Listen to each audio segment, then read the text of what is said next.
Kraft presents The Great Gildersleeve.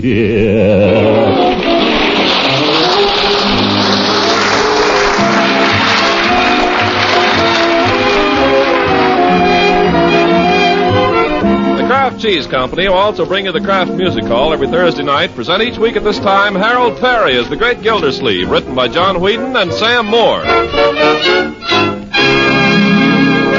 We'll hear from The Great Gildersleeve in just a moment. What comes to mind when someone mentions a food you haven't tried? Well, I found that most folks want to know right off quick, how good does it taste? We all eat the foods we like. And there are many fine foods you like a whole lot better when they're spread with delicious Parquet margarine. That goes for bread, rolls, muffins, pancakes, and waffles, for a wide variety of your favorite foods, because Parquet adds flavor that really satisfies. Like all the other fine foods made by Kraft, Parquet is top quality, has a flavor that's fresh and sweet, a flavor that's both delicate and appetizing. And as for good nutrition, just listen to this. Parquet margarine is one of the best energy foods you can serve every day of the year. And each pound of Parquet contains 9,000 units of important vitamin A. So for good nutrition and for delicious flavor that really satisfies, buy and serve Parquet. That's P-A-R-K-A-Y, Parquet margarine, made by Kraft.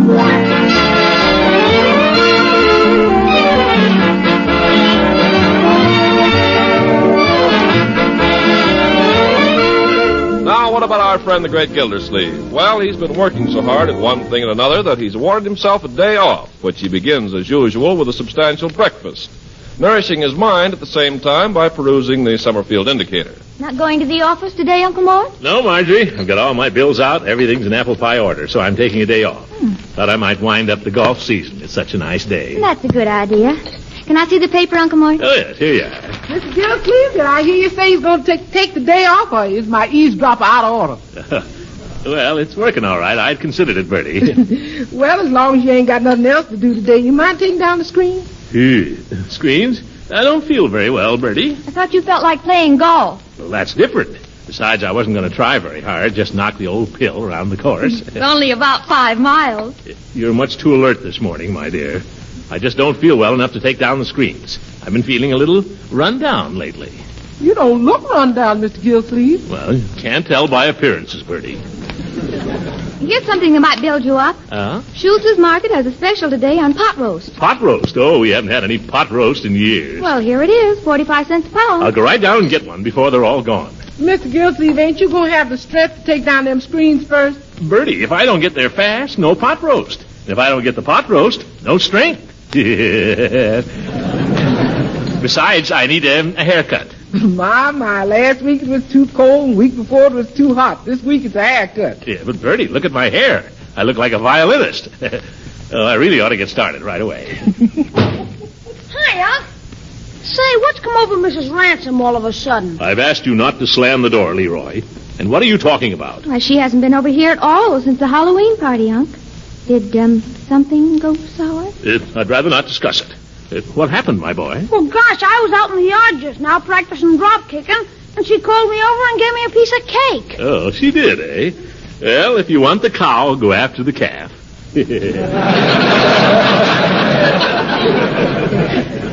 I didn't even want the cake so soon after breakfast, but I was polite and I ate it.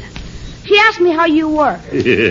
She'll be giving you ice cream before you know it. What is all this anyhow, Unc? She's trying to get back in my good book, that's all. Well, I better get on downtown. Say, Unc. What is it, my boy? Can I go to the movies? Certainly, my boy. Huh? Here's 50 cents. Why not take some little friend with you? What a character.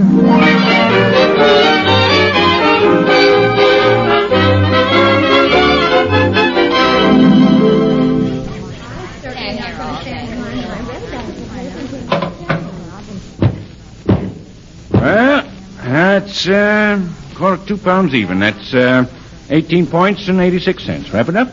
Are you sure it's nice? Madam, I'll guarantee you'll enjoy it. Well, if you're sure it's nice. Absolutely. If it's not, you'll come back and tell me about it. 18 points, you said. And 86 cents. Oh, I keep forgetting the money. Don't they all? Well, now, who's next here? Oh, you, Mr. Gildersleeve? By George, I should think you'd go crazy waiting on these women. Well, you can't hurry them. How have you been, Mr. Schultz? Fine and dandy. What can I do for you this morning? How's Mrs. Schultz? Oh, she's fine. What can I do for you? And your mama? How's she?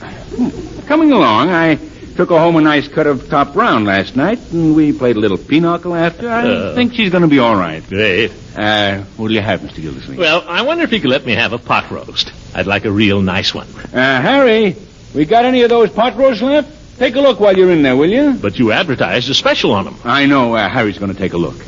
Real nice one, tell Harry. I beg your pardon. Could somebody wait on me, please? I'd like a nice pot roast. I'm having guests. I have to ask you to wait a minute, Mrs. Ransom. There's several ahead of you. Oh, Leela. I didn't see you here. Oh, I've forgiven you for what happened at the Halloween party. forgiven me. Yeah, come on, Leela. Let's let bygones be bygones. Mr. Schultz, will it be very long? Oh, here, take my place, Leela. I'm in no rush. I am quite capable of waiting my turn in line, thank you. I'll be in the grocery department, Mr. Schultz. Well, come in for a pot roast and you get a cold shoulder, eh?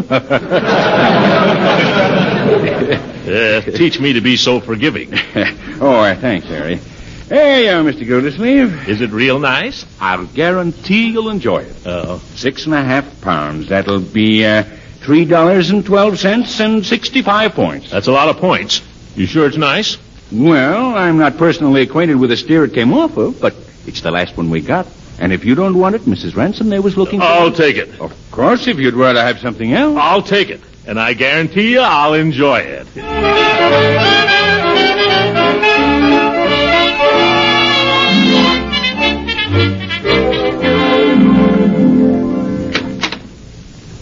Morning, Mr. Gildersleeve. Been expecting you in here for several days. Yes, I'm a little overdue, Floyd. Say, have you got an ice box I can put this package in? Ice box? Now, what would a barber shop be doing with an ice box? Oh, well, I thought to make cold towels with and so on. Oh, that's just cold water. What's in the package? A pot roast, Floyd. That big thing is all pot roast? 6.5 pounds, 65 points. It's a thing of beauty. Well. Who's under the towel? That's Judge Hooker. Oh, if I'd known it was Hooker, I never would have mentioned the pot roast. He's the dropping-in kind, you know. Don't worry, Gildersleeve. I won't be dropping in tonight. Don't be dropping in tomorrow, either. I'm hoping to enjoy this pot roast for a whole week. All right. Have you got things squared with your lady friend yet, Gildy? That's none of your business. Yes. I just wondered if you and Leela had been playing sardines since Halloween. Never mind. Ever play sardines, Floyd? I don't know what you're talking about, Judge. Well, it's a kissing game, and you play it with the lights out. But if you get the wrong girl, it's terrible, isn't it, Gildy? Hooker, will you kindly refrain from addressing any further remarks to me, or shall I come back for my haircut some other time? Well, Floyd needs the business, and you need the haircut. Let's have the cold towel, Floyd. Okay, Judge. Be with you in just a minute, Mr. Gildersleeve. All right.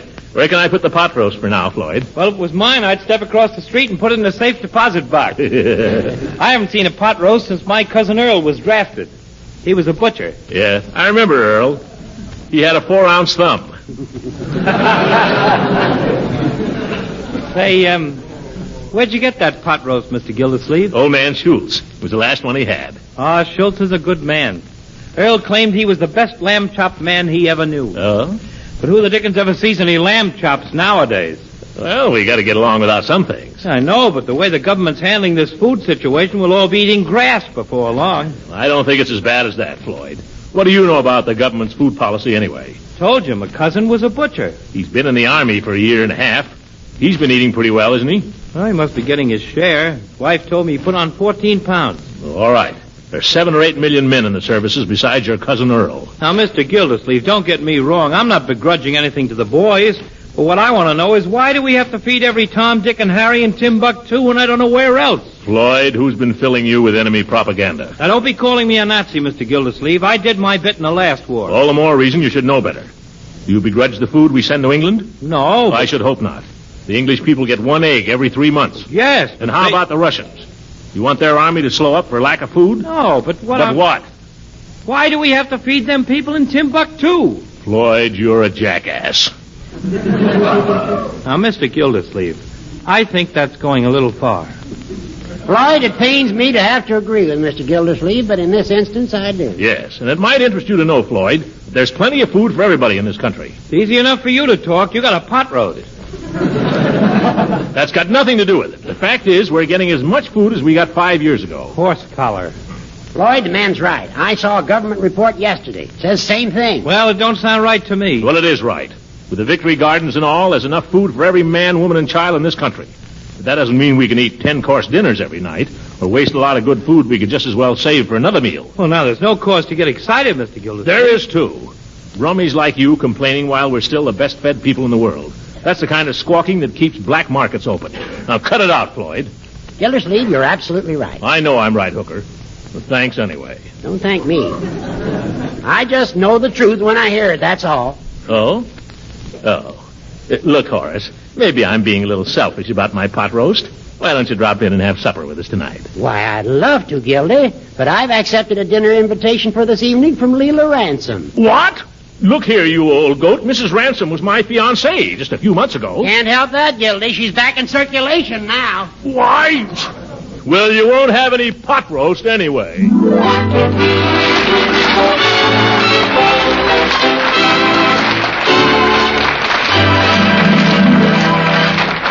The great Gildersleeve will be with us again in just a few seconds. Naturally, all good cooks like a little praise now and then. And I found that a sure way to win the heartfelt appreciation of any cook is to clean your plate at every meal. You'll be pleasing Uncle Sam, too, every time you clean your plate, because by eating every last bite, you help prevent waste, help to make food fight for freedom. Of course, to avoid waste, it's mighty important that you serve foods in tempting, appetizing ways. So here's a war-timely suggestion. When you serve such hearty, sustaining foods as bread, rolls, or muffins, serve them with delicious Parquet margarine. Oh, yes, ma'am. When such grand foods as bread and muffins, pancakes and waffles, too, are spread with Parquet margarine, they're downright good eating. Parquet's flavor adds to your enjoyment of many fine foods, because Parquet's flavor is both delicate and satisfying. Parquet margarine is a grand energy food, too, and every single pound contains 9,000 units of important vitamin A. So tomorrow ask for delicious, nourishing Parquet. Parkay. Parquet margarine made by Kraft.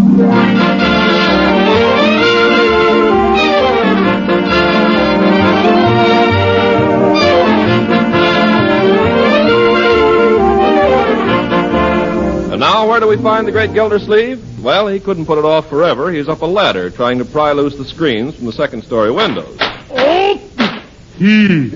But let's leave him there for a moment and see what goes on in the kitchen. On the kitchen table sits the light of Gildersleeve's life, his pot roast, all trussed up and ready for the fire. It's a truly majestic roast, a prime cut if there ever was one. And Bertie sings as she slices up tender little carrots to go with it. Little carrots, get in the pot. Little carrots, get in the pot. Little carrots, there's room for many of more. Yes, ma'am. Absolutely, Miss Ransom. My, something smells wonderful, Bertie. I declare you're the best cook. Yes, ma'am. One of these days I'm going to steal you for myself. You won't be the first that's tried it. If you're looking for Mr. Gildersleeve, he's out front. I know, I saw him. You want me to call him? Oh, no, don't. I don't want to disturb him. I came around the back way on purpose so I wouldn't. I'll tell you, Bertie. You see, I'm having company for dinner tonight, and I was counting on a roast. Oh. But by the time I got to the butcher shop, there just wasn't a thing left. Well, Miss Ransom, I don't know. Well, I told Mr. Gildersleeve I couldn't think of letting him offer me his roast, but you know how he is. Yes, I know. So I thought as long as he isn't having company, and as long as he practically insisted, I just owe him a roast. Oh, my, it's a gorgeous one, isn't it? Yeah, well, I think maybe I ought to ask him. Oh, I know he won't mind. I'll just borrow the pot, too, if it's all right. Take the pot, take the roast, take the whole thing. Be sure and thank you for me, Bertie. I don't know if he's going to thank me. Now what am I going to do? Spend a whole day fixing a nice dinner. In comes the widow and out goes the roast. That man, he'd give away his soul if the devil asked him nice. Fee-fi-fo-fum. I smell pot roast. Yum, yum, yum. I don't know what you smell, Mr. Gildersleeve, but it ain't pot roast. Well, get it ready, Bertie. Get it on the fire. I'm as hungry as a bear. Mr. Gildersleeve, did Miss Ransom speak to you? To tell you the truth, Bertie, she seems to be making a point of not speaking to me. Uh-oh. But that's all right. I'm not speaking to her. Why, Bertie? Why do you ask? Oh, nothing, Mr. Gildersleeve, only, well, there's been a miscalculation somewhere. Uh-huh.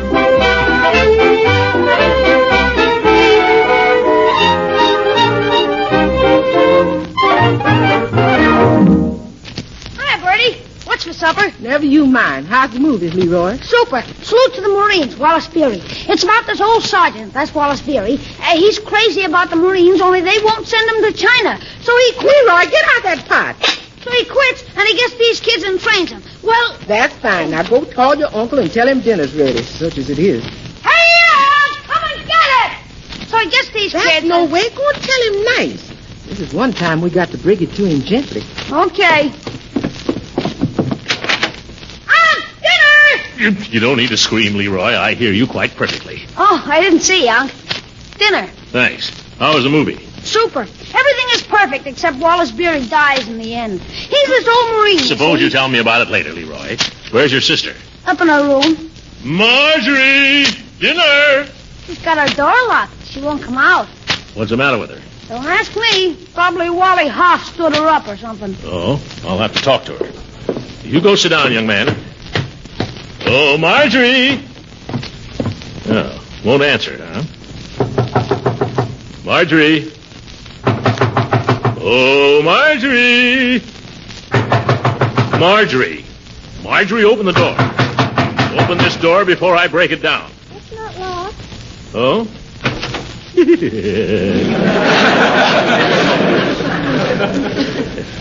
Dinner's ready, my dear. I don't think I care for any, thank you. Well, you got to have dinner. You can't just lie there. What's wrong, honey? Nothing. Oh, come on, tell your old uncle.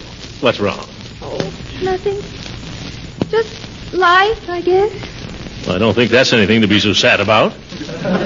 You wouldn't understand. Why not? Because you're middle-aged. Your life is practically over. And I'm young. And what have I got to look forward to?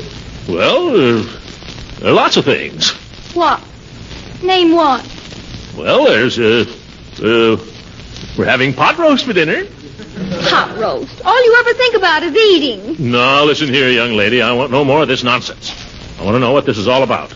Is it that Wally Hoff? Hey, Unc, hurry up! Is it? Oh, why will nobody let me alone? Answer me. Is it? Yes. I thought so. He said he'd call me up. And he didn't. That was 3 days ago. Now. Maybe he just forgot. Why don't you call him up? I'd rather die. Well, I'm glad to hear you say it. I never did have any use for that loafer. The less you see of him, the better. Why, Don't you say anything against Wally Hoff. But, my dear, I thought... Let me alone. Yeah, but you said yourself... Get out. Can't I have any privacy in my own room? Oh, my God. What did I tell you? Women, I give up. Come on, Leroy.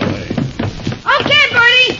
Well, anyway, so Wallace Beery gets these kids and he trains them how to march and drill and everything. And then along come the Japs. Japs? What in the world are you talking about? Salute to the Marines. I was just telling you. Tell me about it some other time. I kept your soup hot for you, Mr. Gilsleeve. Oh, thank you, Bertie. Marjorie ain't coming to dinner? No, I guess Leroy and I'll have to take care of that pot roast by ourselves, Bertie. But don't worry, we'll do justice to it. Won't we, Leroy? Yeah. Mr. Gilsleeve, let's face it, there ain't no pot roast. Bertie, no pot roast? I know I should have told you before, but I didn't have the heart, not to mention the courage. Bertie, I bought it myself. I brought it home with my own hands. What's happened to it? Well, Miss Ransom took it out of here with her own hands. Mrs. Ransom? Yes, sir. Why in the world did you let her do that? Well, she said she was having company for dinner, and she let on like you wanted her to have the roast. I didn't know what to do, and I figured she was your lady friend. She's no friend of mine, Bertie, and no lady either. Don't repeat that, Leroy. And her so-called company is none other than Judge Hooker. Why, that old goat, he's sitting over there right now eating my pot roast. That's women for you. By George, I've stood for a lot, but I won't stand for this. You going over there, Unc? Well, I'm going someplace. I'm not going to sit here and eat a poached egg. Poor Mr. Gilsleeve. What a character. So anyway, along come the Japs. But Wallace Beery is ready for him. I'm Wallace Beery.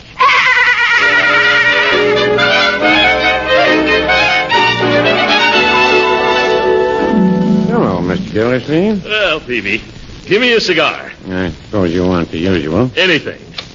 I'm so darn mad. Peavy, anybody who has anything to do with women is not only an idiot, He's wasting his time. Well, I wouldn't say that.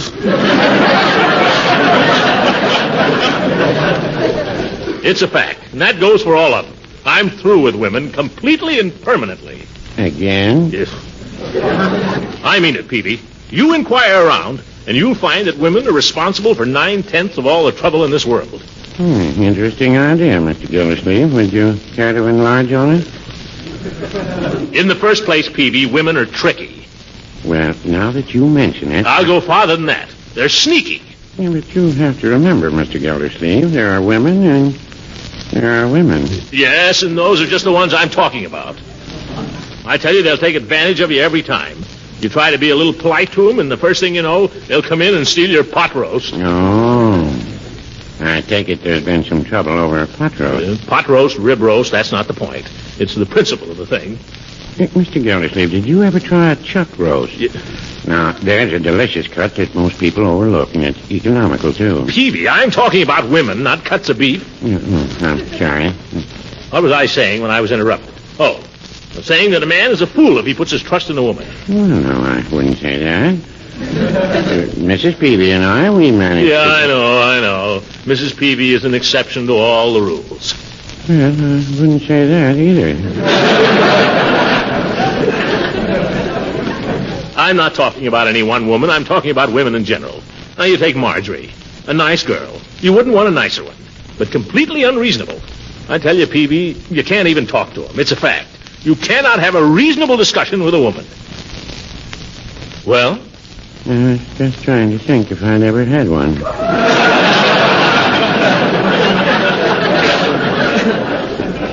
That's one thing I like about Miss Goodwin. You can talk to her. Well, there you are. Miss Goodwin is a woman. All right. It so happens she's a woman. But she has a mind more like a man's. We're not talking about women anyway. Oh, when did we switch? Speaking of Miss Goodwin, I wonder, what time have you got, Peavy? 7:45. I ought to take her something, though, if I do. Peavy, I'd like a box of chocolates. Oh, I'm sorry, Mr. Gildersleeve. We haven't been able to get any chocolate for some months now. War, you know. Oh. Well, what else can you suggest? This is for Miss Goodwin, I take it. You know darn well it is. Well, if what you say about the lady is true... What did I say about her? You said she has the mind of a man. That's right. What about it? How about a nice box of cigars? You're a card, Peavy. You're a card.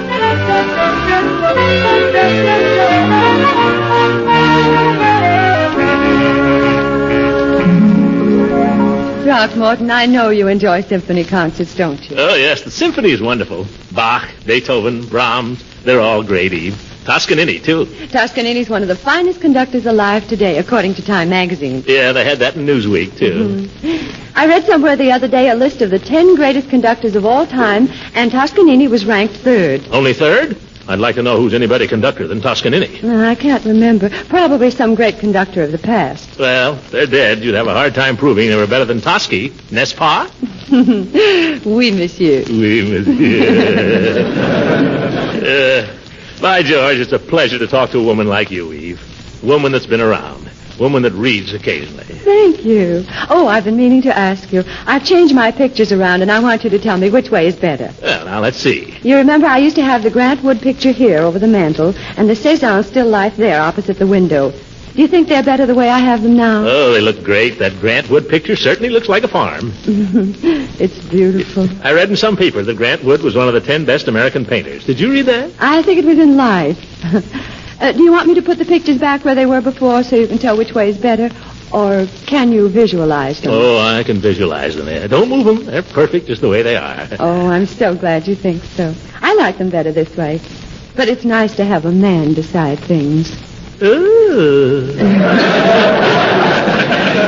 Tell me, Throckmorton, who is your favorite painter? My favorite painter?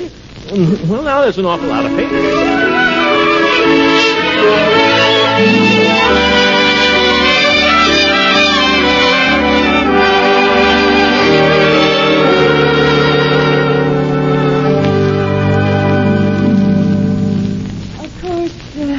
Another of my beloved authors is Dickens. Do you like Dickens? Dickens is great. One of my favorites. Which do you prefer, David Copperfield or the Old Curiosity Shop? Well, both very well written. Masterpieces. But I think I like David Copperfield better. Mr. McCabe is such a rich character. Oh, yes, he had plenty of money, all right. Money? Oh, I'm afraid you've got Mr. McCabe mixed up with someone else. Oh, of course. Money.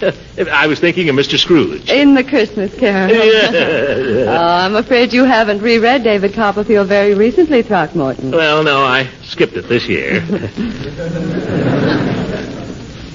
It's a beautiful dress you're wearing, Eve. I'm awfully glad you like it. Are you fond of symphonies? I asked you that, didn't I? Mm-hmm. How about operas? Well, I've never been to one, but I love opera music, don't you? Oh, I sure do. I suppose you've been to the opera, haven't you? No, I've seen them in the movies, of course. Well, I'm sure that's not the same. But sometimes one hears a lovely aria on the radio. Verdi is wonderful, don't you think? Great, one of my favorites. Mm-hmm. La la la la la la la la la la la la. Solo mio, yeah.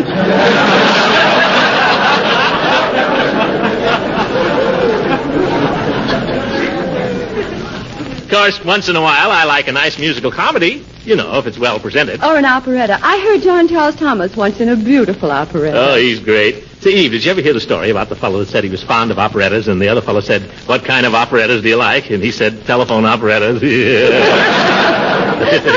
I like a good story once in a while. You know, you got a nice laugh, Eve. Sounds nice. Looks pretty, too. I hope you mean that. Oh, I do. You look nice when you smile, too. I'll try to smile oftener for you. You will? Eve? Yes? The political situation is very interesting now. Oh, I suppose so. Yes, mighty interesting. At least, well, there's going to be an election next year. I know they'll be holding the primaries very soon. The primaries are very important. Eve, I want you to know how much I'm enjoying our conversation. Most women don't care much for discussing politics and things like that. No, I suppose not. But you're different. You think like a man. Oh, but I'm not a man, Throckmorton. No, you're not. By George, you certainly aren't. Eve. What is it? Would you like to be kissed? Yes, but I thought you'd never get around to it. Say, this is better than pot roast any day.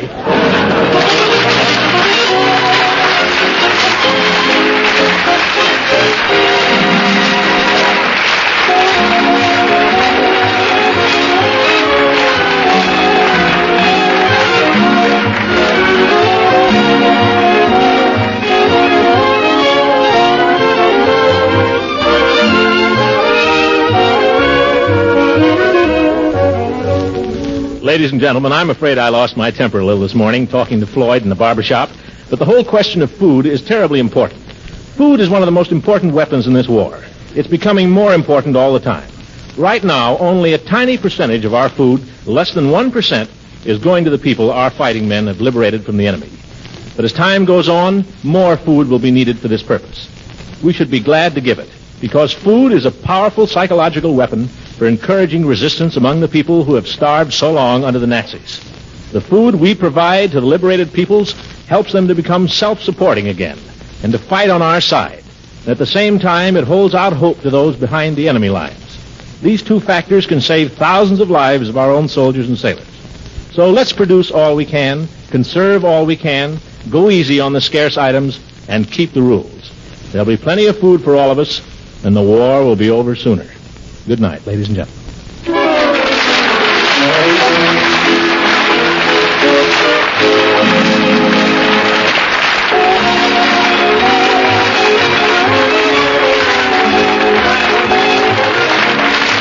Music heard on this program was directed by Claude Sweet. This is Ken Carpenter speaking for the Kraft Cheese Company and inviting you to listen again next week for the further adventures of the Great Gildersleeve.